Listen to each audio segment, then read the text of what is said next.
മോഹൻലാലിന്റെ 360ാമത്തെ ചിത്രത്തിന്റെ പ്രഖ്യാപനം നടന്നു. മോഹൻലാൽ കേന്ദ്ര കഥാപാത്രമായി എത്തുന്ന ചിത്രം സംവിധാനം ചെയ്യുന്നത് തരുൺ മൂർത്തിയാണ്. L360 എന്നാണ് ചിത്രത്തിന് താൽക്കാലികമായി നൽകിയിരിക്കുന്ന പേര്. രജപുത്ര വിഷ്വൽസ് മീഡിയ അവതരിപ്പിക്കുന്ന ചിത്രം നിർമ്മിക്കുന്നത് M രഞ്ജിത്ത് ആണ്. സംവിധായകൻ തരുൺ മൂർത്തി ഫേസ്ബുക്കിലൂടെയാണ് ചിത്രത്തെക്കുറിച്ചുള്ള പ്രഖ്യാപനം നടത്തിയത്. L ലോഡിംഗ് എന്ന കുറിപ്പോട് കൂടിയാണ് തരുൺ ചിത്രത്തിന്റെ പോസ്റ്റർ സോഷ്യൽ മീഡിയയിൽ പങ്കുവച്ചിരിക്കുന്നത്. ചിത്രത്തിന്റെ അണിയറ പ്രവർത്തകരെക്കുറിച്ചുള്ള വിവരങ്ങൾ ഒന്നും തന്നെ പുറത്തു വന്നിട്ടില്ല.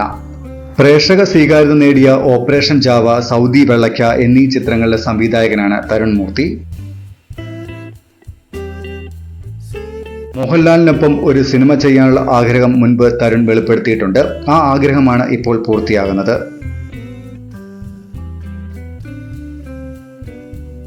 നിലവിൽ പൃഥ്വിരാജ് സംവിധാനം ചെയ്യുന്ന എമ്പുരാനിലാണ് മോഹൻലാൽ അഭിനയിക്കുന്നത്.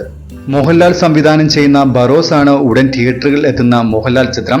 ലിജോ ജോസ് പെല്ലിശ്ശേരി സംവിധാനം ചെയ്ത മലയക്കോട്ടെ വാലിബനായിരുന്നു അവസാനം പുറത്തിറങ്ങിയ മോഹൻലാൽ സിനിമ. സിനിമാ ലോകത്തെ പുത്തൻ വാർത്തകളും വിശേഷങ്ങളും അറിയാൻ ഈ ചാനൽ സബ്സ്ക്രൈബ് ചെയ്യുക. മറ്റൊരു വീഡിയോയുമായി വീണ്ടും കാണാം. നന്ദി.